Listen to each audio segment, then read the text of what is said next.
Hi, I'm Denise and I'm the founder and psychotherapist at Infinite Hope Counselling. I wanted to do a short video to mark our 5th birthday, so stay tuned.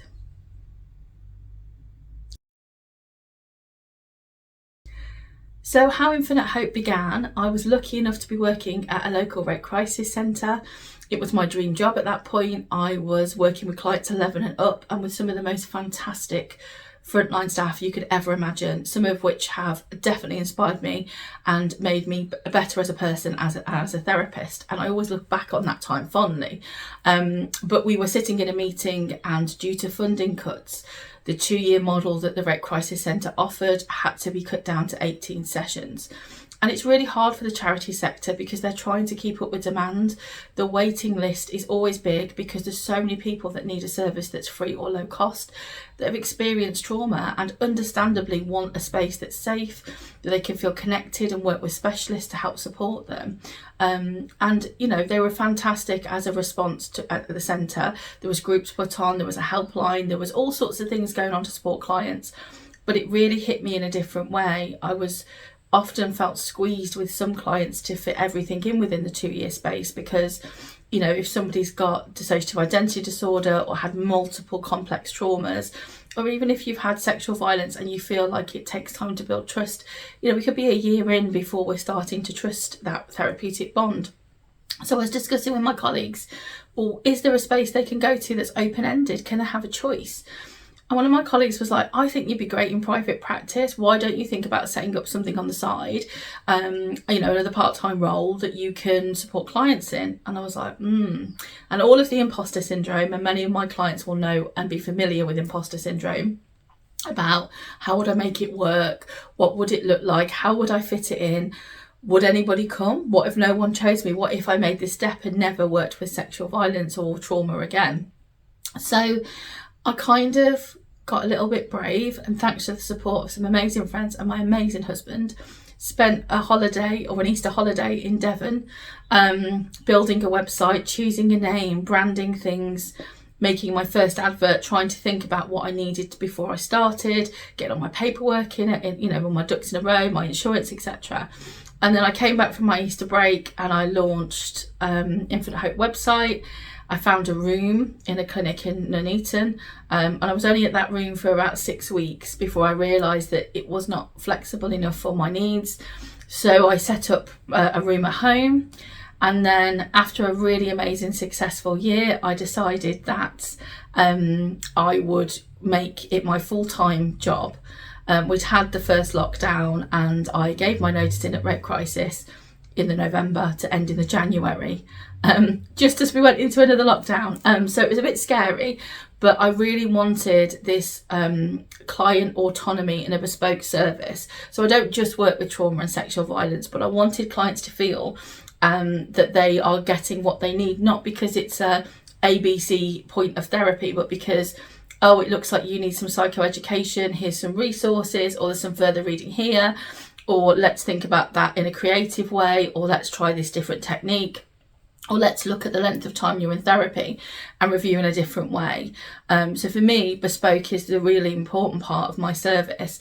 You know, everybody gets treated the same in terms of the effort and output that I give you, but not everybody's therapy looks the same because not everybody is the same, and those differences are important.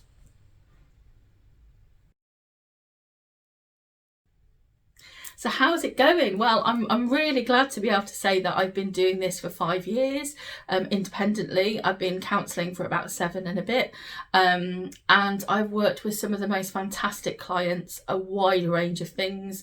I've done loads of continued professional development because I think I need to invest those skills and time in my education to pass skills on, resources and knowledge to my clients. And the work's kind of found me. So I've been really blessed to work with some fabulous organisations alongside clients. So not long after I started Infinite Hope, I had a school contract with a local primary school. I've worked with universities, the NHS, building companies, brain injury charities. I've done some work with the police as well. So there's lots of different strands to what I've done. And again, I feel blessed that people often find me, which is really exciting. Also, obviously, I've started a collaboration with the Clinic for Dissociative Studies. I'm an associate counsellor there, so I see clients with dissociative identity disorder on a long-term basis and work alongside the clinic. So I've also worked with groups, and I've been lucky enough to have 2 groups so far. One was supporting people who have survivors in their family or their friendship network, and the other one was a survivor support group. So yeah, I've been really blessed, and I can't quite believe what I'm going to say next, but I've been really touched and honoured to walk alongside nearly 900 people in those 5 years, to hold their parts of their journey, to work through things, to be trusted. And it's been a complete privilege. So how it's going is amazing, and yeah, I've loved every minute.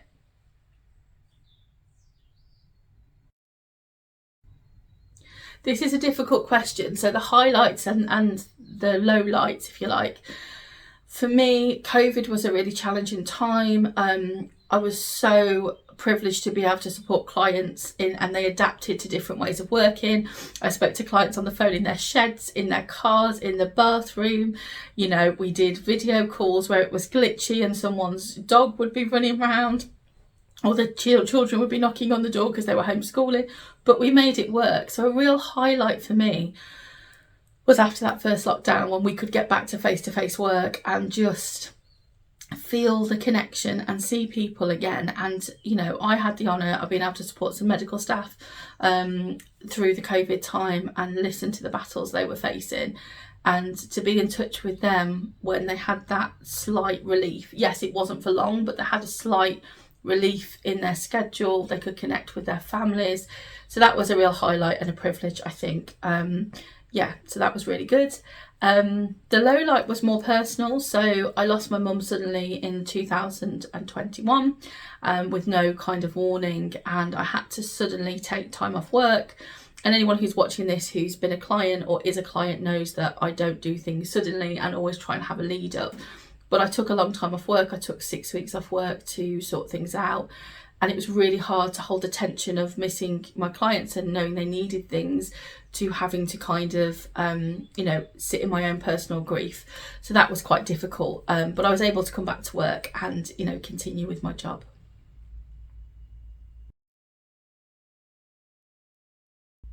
So where's it going? Well, this is the exciting part. So anyone who knows me knows that I don't sit still for long. So I'm just about to finish my report writing part of my SCID-D training, which will allow me to assess and diagnose for dissociative identity disorders, complex PTSD and body dysmorphia type issues. So that's really exciting. I'm also starting to create some ebooks and resources for people who are bridging that gap between either not being ready to start therapy or can't quite afford therapy yet, or want something to do alongside, which are going to be available through my website. So that will be something I'm working on. That's a longer term goal. And then I'm hoping to start an all-female group in the autumn to support women who've experienced trauma on a monthly basis. So that's really exciting. And I'm sure there's more to come. And I'm looking forward to hopefully another 5 years of amazing work with amazing people.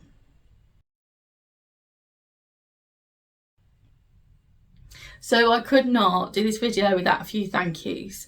So first of all, absolutely thank you for anyone who's used Infinite Hope, that's engaged with me, that's trusted me along their journey, who's worked with me, who's felt that they could sit in a safe space and be heard and held. Thank you so much. I love what I do, and it's a privilege to work with you all. And then I want to say a really big thank you to my husband and my daughter, who put up with me, checking emails after I've clocked off, doing some work on my website in the holidays, always thinking about new concepts and things to bring into the therapeutic room, trialing things on them, from creative methods to what would you say if I gave you this journal. Thank you for your patience and time, and thank you for everyone who supported me and believes in me along the way. Looking forward to continuing with hopefully another successful few years.